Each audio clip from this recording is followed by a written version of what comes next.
Welcome to Common Sense Africa this day with me, Vivian Atut. It's a beautiful Women's Day here in South Africa as the nation celebrates the 65th Women's Day celebration. On this day, women all over South Africa are honored and celebrated, and the ruling ANC says it would not rest until gender equality and end to gender-based violence has been achieved in South Africa. According to the Premier of KwaZulu-Natal, South Africa remains a very violent nation.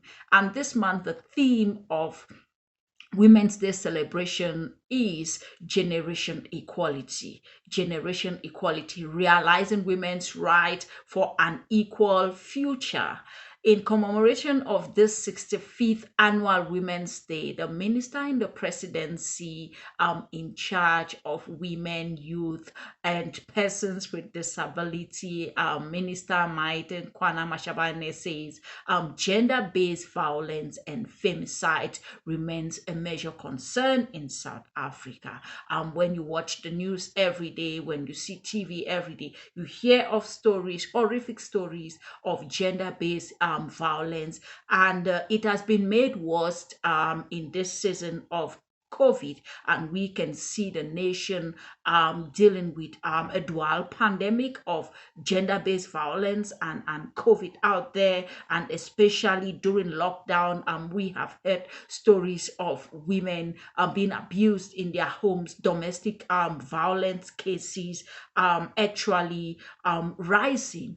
And the question is, while we celebrate the strides made thus far, would the new policies around gender-based violence, would the government strengthen regulations to ensure that every woman in South Africa is actually safe and secured wherever they are?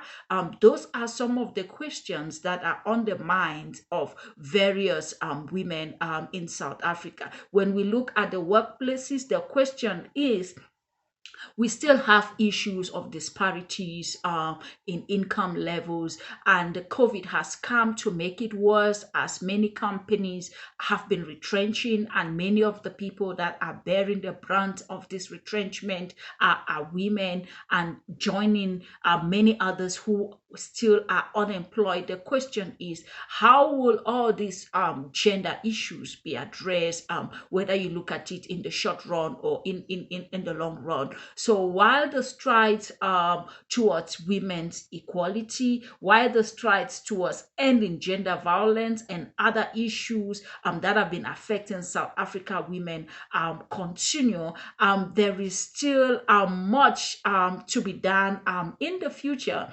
Talking again about the ANC, this week we would see the ANC president and president of the country back at the Zondo Commission to testify. All eyes on what will be happening there. Zondo Commission will be asking the president various questions in his capacity as deputy president and also president of the country right now. He was deputy president for the former president Zuma, during which state capture was quite rampant, has been revealed by the Zondo Commission. All eyes on Zondo Commission this week. And again, former President Jacob Zuma, who is currently jailed for not respecting the court of South Africa, appears again in court in KZN tomorrow. And as we know, former president still in hospital, and his lawyers are saying they would be applying for a postponement of the court hearing, and that is in relation to the arms deal, the president's role in the arms deal. So all eyes again, listening to that postponement, hearing that would be heard. We understand virtually tomorrow. And again, in the ANC, we have heard various talks about the health of the deputy president, Didi or David Mabuza. Everyone is asking, and within the ANC right now, there has been panic whether Vice President Didi Mabuza is fit to hold office after his most recent health leave, that he's been out of the country for over a month in Russia, and during which time we saw the riot and looting and destruction of properties in the nation. The question is Didi Mabuza still capable of taking up his role as deputy president of the country, or there is a need for the ruling ANC to start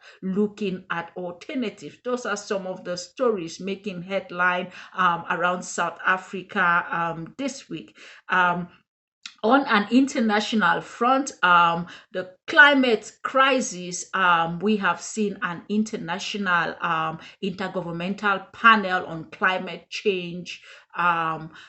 That it's a panel from different government, over 190 government members of the UN, come up with a report that has been released earlier today, saying that when we look at climate change, human action is really a serious concern. And the report is unequivocal, saying that there are really changes that are irrevocable, irreversible. And this climate crisis has been exacerbated by human activities that are affecting every corner of the planet's land, air, sea, and it is left for the nations of the world and the peoples of the world to interrogate this report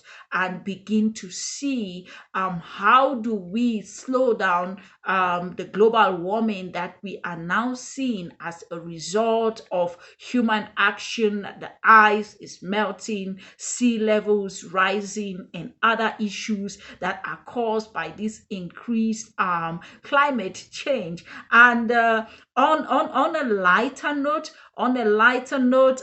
we know that the power couple, Bill and Melinda French Gates, got divorced recently, and the news reaching us says that Bill Gates has transferred another 2 billion worth of stocks to Melinda French Gates last Thursday, making the total transfer from the ex-husband of Melinda Gates, Bill Gates, to Melinda, about 6 billion as we speak.